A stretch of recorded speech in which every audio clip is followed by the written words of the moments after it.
ये आइस पीता है, शराबी है, कबाबी है, ये बेटियां बहनें गुजरती हैं, उन्हें जनाब तंग करता है, वादे कसता है, गाली गलोच करता है। 15 में मेरी कितनी कॉलें आप चेक कर लें, मैंने की हुई हैं। वो आते हैं, वो इसे पकड़ के जाते हैं, फिर छोड़ देते हैं। जब ससुराल में जाके बंदा नहीं चौधरी बना होता, वहाँ वो जाके ऐसे ऐसे अब गए ऐसे बैठता है वो, यानी ऐसे ऐसे जुमले बोलता है कि ना जेबा अल्फाज है। के खौफ से जो है हमारे गली के तकरीबन 5 से 7 जो मोअज़्ज़िज़ खानदान है वो ये घर छोड़ के जा चुके हैं। Ghaziabad police, Ghaziabad police, Ghaziabad police. गुंडों को तहफ़्फ़ुज़ देते हैं, ये कुछ भी नहीं देता, टैक्स भी नहीं देता, बिजली भी चोरी करता है। हम सारा कुछ करने के बावजूद हम मुजरिम है और ये इज्जतदार है। पुलिस वाले आते कहते चल चौधरी फिर चल, तो इसको इस तरह लेके जाते हैं जैसे ये कोई मिनिस्टर है। तो हम लोग यहाँ से जा रहे थे तो हम लोग इसकी वजह से यहाँ से नहीं जा सकते क्योंकि ये बार बार आता है और हमें तंग करता है। अस्सलाम वालेकुम नाज़रीन, इस वक्त मैं लाहौर की एक ऐसी गली में मौजूद हूँ जहाँ पर तमाम रहने वाले सरापा एहतजाज हैं। आप ये मुअज़्ज़िज़ चेहरे देख सकते हैं, ये इतने परेशान हैं कि लफ्ज़ों में बयान करना मुश्किल है। आइए इनकी परेशानी जानते हैं। अस्सलाम वालेकुम जी। वालेकुम अस्सलाम वरहमतुल्लाहि वबरकातुहू। कारी साहब, सबसे पहले मुझे ये बताइएगा कि ये क्या सारा मामला है। मैंने दीगर आपकी वीडियोस देखी जिसमें आप जो है वो बिलक रहे हैं, क्या क्या मामला क्या है? ये मामला ये है कि ये 2023 से ये शुरू हुआ है, तकरीबन सितंबर की बात है कि ये मेरा घर है, मैं मस्जिद शहीद की है, ये लैनों पर मस्जिद शहीद करके ना फिर मकान नहीं था, मैं अपने घर में आ गया हूँ। जब से आया हूँ 2.5 साल गुजर चुके हैं। इस बंदे ने जनाब यहाँ इतना तूफ़ान बर्पा किया हुआ है, ये आइस पीता है, शराबी है, कबाबी है, तबाबी भी है, ये सारे इसके अंदर जितने भी सारे जुर्म इसके अंदर पाए जाते हैं। फिर गुजरने वाला हमारी ये बेटियां बहनें गुजरती हैं, उन्हें जनाब तंग करता है, वादे कसता है, गाली गलोच करता है। और मैं भी गुजरता हूँ तो मेरे साथ भी यही सलूक करता है। मैं अक्सर नमाज के वक्त जाता हूँ, फिर नमाज मैंने जमात करानी होती है, तो वो फजर के वक्त ये गाड़ी पता नहीं कहाँ से लाता है, चोरी की होती कहाँ होती हो, ये दोहरा होता है, तो मैं गुजरता हूँ, मेरे ऊपर पानी गिरा देता है। अल्लाह। यानी मैं जमात के वक्त जा रहा हूँ, अब मैं इसके उलझूँ, मेरी जमात निकल जाएगी तो मामला, मैं एक नौकरी पेशा हूँ, तो इसलिए ये से हम पूरा ये इलाका, ये सारे, ये हमारे काउंसलर साहब हैं, ये हमारे किबला हाजी यकूब साहब मस्जिद के, इस मस्जिद के मुअज्जिन हैं, और ये हमारे जमीन साहब हमारे मुअज्जिज़ इस महल्ले के, ये गली नंबर 13 है, और अली मोहम्मद पारिक है, और ताजपुरा सकीम थाना गाजियाबाद का ये इलाका है। और मेरा ख्याल है ये हफ्ता पूरा हो गया एहतजाज। ये देखो गली बन रही थी, उसने वर्कों को मारा है। बिल्कुल मेरी बेटियां जो वो दरसियात में पढ़ने जाती, मैं सुबह 7:45 छोड़ने जाता हूँ तो ये सोता ही नहीं है, यही खड़ा होता है। हाँ जी, तो ये वादे कसता है, और मुझे भी इसने 2-3 दफ़ा बदतमीजी की है, लेकिन मैंने कहा कि यार हम लोग शरीफ हैं, अगर मैं उलझूंगा तो मजीद मामला खराब हो जाएगा। इमाम मस्जिद भी हैं और आप मैं खतीब भी हूँ, खाली इमाम नहीं, इमाम खतीब हूँ। सर, जब आप जाती हैं पुलिस स्टेशन तो माशाल्लाह आप दाढ़ी रखी हुई आपने, माशाल्लाह आप बच्चों को दीन पढ़ाते हैं, तो जो वहाँ पे पुलिस एहलकार बैठे हुए वो भी इज्जत नहीं करते? मैंने मेरा ख्याल 15 में मेरी कितनी कॉलें आप चेक कर लें, मैंने की हुई हैं। वो आते हैं, वो इसे पकड़ के जाते हैं, फिर छोड़ देते हैं। तो क्या लगता है आपको, कोई पैसों का मामला, पैसे से पता नहीं उसका कोई, मेरा ख्याल है पूरा थाना उनका ससुराल है। जब ससुराल में जाके बंदा नहीं चौधरी बना होता, वहाँ वो जाके ऐसे ऐसे अब गए ऐसे बैठता है वो, जिस तरह वहाँ जनाब थानेदार वो या सच लगता है हमें वो है, वो छोड़ देते हैं। जब इलेक्शंस होते हैं, इलेक्शंस में तो ये कहा जाता है कि जी हम अवाम के ख्याल रखेंगे, अवाम के नुमाइंदे हैं, जब हम वोट दे देते हैं उसके बाद कोई पुरसाने हाल नहीं होता। यहाँ से मैं गुजरता हूँ ना तो ये सारे बंदों को मुनाफिक कहता है। अच्छा जी। हाँ जी, कहता है ये लोग मुनाफिक हैं, ये तुम दाड़ियां रखी हैं, तुम मुनाफिक हो, इन्हें भी झूठ बोलते हो, सबको मुनाफिक कहता है। यानी ऐसे ऐसे जुमले बोलता है कि ना जेबा अल्फाज है, अगर हम बोले तो मेरा ख्याल हमारी बहनें बेटियां हैं तो ये अच्छा नहीं है। सर आप बताइएगा, माशाल्लाह आप मुअज़्ज़िज़ आदमी हैं और अरसे दराज से यहाँ पे काउंसलर भी हैं आप, तो सर आप जब थाने में जाते हैं इसकी कंप्लेन करने के लिए और बताते भी हैं कि मैं इलाके का काउंसलर हूँ और तमाम लोग जो है वो मेरी बड़ी इज्जत और दीद करते हैं, आपके साथ कैसा रवैया होता है पुलिस वालों का? मैं तो एक सिंपल सी बात करूंगा, मुझे ज्यादा बातें नहीं आती। एक आम आदमी चाहे ये हो चाहे मैं हूँ, वो सरकारी काम कैसे रोक सकता है? मेरा एक सिंपल सवाल मेरा, वहाँ जाके बताते हैं, लेकिन वो कहते हैं ठीक है जी हम इंशाल्लाह समझाएं इसको, हम घर में बात में होते हैं, वो पहले घर में आ जाता है। हमें ये क्या मसला है, ये क्या मिसलत उनकी हमसे बालातर है। एक इतना बड़ा क्रिमिनल जो कि सड़क पे जाती खवातीन को ताने कसता है, नाजेबा अल्फाज बोलता है, इवन दो के तशद्दुद का निशाना भी बनाता है, पुलिस का काम अवाम को तहफ़्फ़ुज़ देना है। सर आप मुझे बताइएगा कि ये जब सारा मामला शुरू हुआ तो आपके साथ कोई गुफ्तगू उसकी हुई?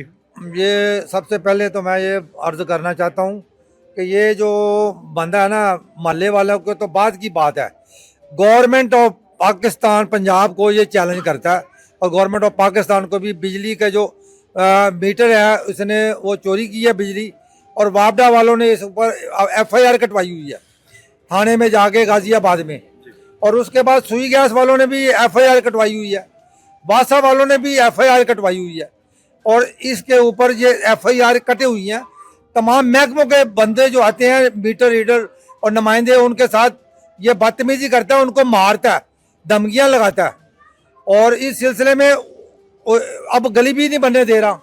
जो बंदा, आप सोचें कि महकमा जो तमाम गवर्नमेंट के महकमे हैं उनको चैलेंज कर रहा है, और उनके जो कारिंदे हैं, नुमाइंदे हैं, उनको मारता है, धमकियां देता है, FIR कटी हुई है और कुछ नहीं बना। और मोहल्ले वालों के साथ क्या आप सोच ले कि उस हिसाब से क्या होता होगा, वो क्या कर सकते हैं। मामला ये है कि जैसे कि आप सबको मालूम है, मीडिया चैनल्स पे भी चल रहा है कि मजहर मुश्ताक नामी जो है गुंडा जो है हमारी गली में अरसा 3 साल से यहाँ पर मुख्तलिफ कार्रवाइयों में मुलविस है, और इसके ऊपर मुतअद्दिद किस्म की जो FIRs हैं वो भी दर्ज हैं, जो कि पुलिस रिकॉर्ड में हैं, जो कि 15 के करीब FIRs के अंदर नामजद है।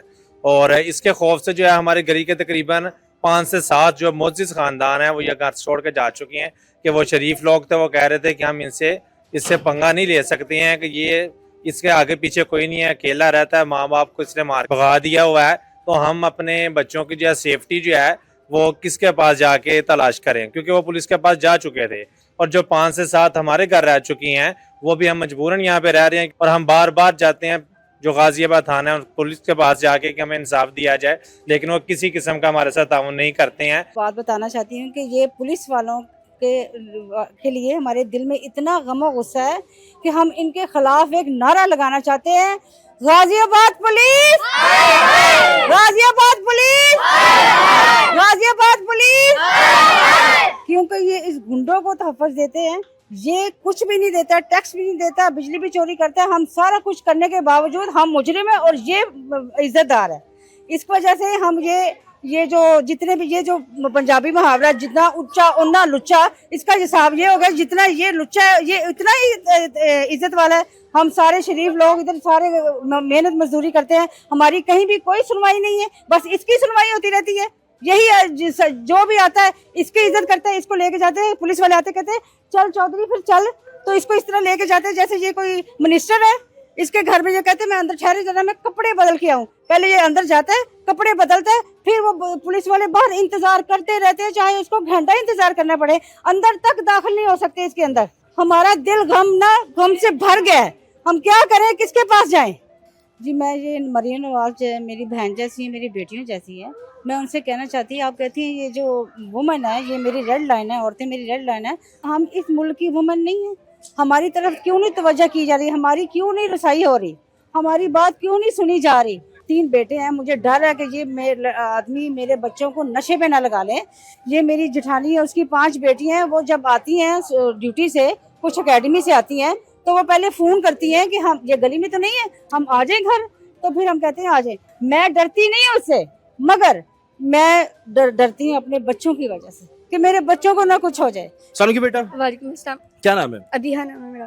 भैया मुझे बताइएगा, आप कुछ कहना चाह रही थी, आप मुझे कह रही थी अंकल मैंने कुछ कहना है। अंकल मैंने आपको कुछ कहना था, ये इस अंकल की वजह से है ना, हम लोग स्कूल जा रहे होते हैं, मेरी स्कूल की दोस्त है, वो मुझे यहाँ से लेने आती है मेन से, तो हम लोग यहाँ से जा रहे थे, तो हम लोग इसकी वजह से यहाँ से नहीं जा सकते, क्योंकि ये बार बार आता है और हमें तंग करता है। हम लोग मेरी दोस्तें हैं, मेरे दोस्तों ने यहाँ से आना गुजरना बंद कर दिया, और उन्होंने मेरे से दोस्ती तक ख़त्म कर दी। वो लोग कहती हैं कि हमने इस गली में नहीं आना, और ना ही हमने तुम लोगों से बात करनी। इस मोहल्ले की वजह से उन्होंने हमसे बोलना बंद कर दी। मुझे अभी तो आप बहुत छोटे हो, तो इस तरह की चीज़ें देख रहे हो, अभी तो आपने बड़े होने हैं। बस ऐसे ही ना, उन्होंने दोस्त। आप चाहते हो कि ये अंकल जो है वो गंदे वाले अंकल यहाँ पे नहीं आने चाहिए? नहीं, यहाँ पे नहीं आने चाहिए। मैं कहती हूँ बस यहाँ से वो खत्म हो जाए, फिर हम लोग यहाँ पे एक दूसरे से हम दोस्ती कर लें। घर को देखने के बाद आपको अंदाजा हो जाएगा कि आया ये किसी को 7 लाख या 10 लाख रुपए दे भी सकता है नहीं। आइए आपको घर दिखाते हैं। नाज़रीन, ये वो दरिंदा सिफ्त इंसान का घर है। इस घर की हालत को देख के नहीं लगता, यकीनन मैं बड़े वसूख से कह सकता हूँ कि इसके पास शायद जेब में 10 रुपये भी होंगे, बहरहाल हो भी सकते हैं। ये जो आप तार देख रहे हैं, ये तार ये बिजली चोरी की तार है जनाब, मैं कुछ झूठ नहीं कह रहा, ये तख्ते लाहौर है और तख्ते लाहौर में बिजलियां भी चोरी होती हैं। ये सिर्फ मोहल्ले वालों को हिरासा नहीं कर रहा बल्कि खुद कानून की जो है वो खिलाफ वर्जी भी कर रहा है और हुकूमत के सामने, मौजूदा हुकूमत के सामने जो है वो बिल्कुल ऐन सामने आ खड़ा हुआ है। ये देखें जनाब, देख रहे हैं, ये तार है बिजली की जिससे बिजली चोरी की जाती है। और आपको मज़ेदारी वाली बात ये बताएं कि ये इस तार से बेसिकली बिजली चोरी नहीं की जा रही, ये सिर्फ वापडा मुलाजमीन को ट्रैप करने का तरीका है। असल जो बिजली चोरी की जा रही है वो इस पाइप के थ्रू जो है वो चोरी की जा रही है, ठीक है। और सेकंड, इस घर का जो गैस का मीटर है वो भी मौजूद नहीं है, लेकिन इस घर में गैस भी चल रही है। इस घर का पानी जो है वो भी शायद कट चुका है, लेकिन पानी भी चल रहा है। आइए आपको ये दो ताले दिखाते हैं, एक बड़ा ताला यहाँ पे मौजूद है, एक ताला यहाँ पे मौजूद है। कि ये जो घर है ये किसी गरीब का घर था, शायद मजदूर दिहाड़ीदार आदमी का घर था। इस आदमी ने उस आदमी के ऊपर खुले चला दिए।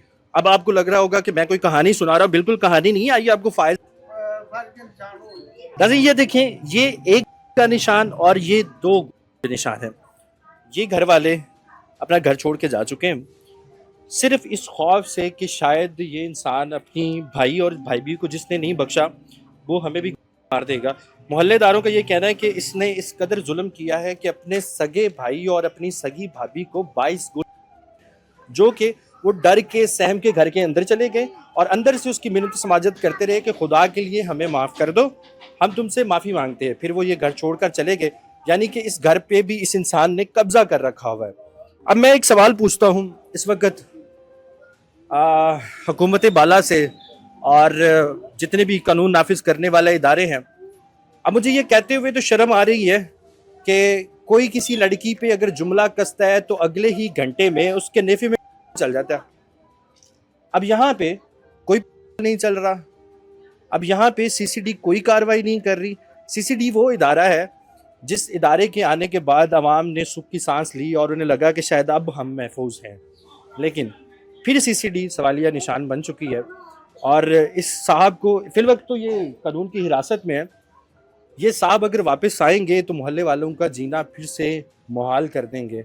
मेरी गुजारिश है तमाम कानूनी इदारों से, हुक्मरानों से, हुकाम बाला से मेरी ये गुजारिश है, इस दरिंदे को इस मोहल्ले में वापस नहीं आने देना चाहिए। उम्मीद करते हैं आज का प्रोग्राम भी आपको समझ में आया होगा। बेसिकली तो मेरे प्रोग्राम आपको समझ में आना ज़रूरी है। आज का प्रोग्राम भी आपको समझ में आया होगा। इसी के साथ अपने मेज़बान को दीजिएगा इजाज़त। अल्लाह ने के बाद।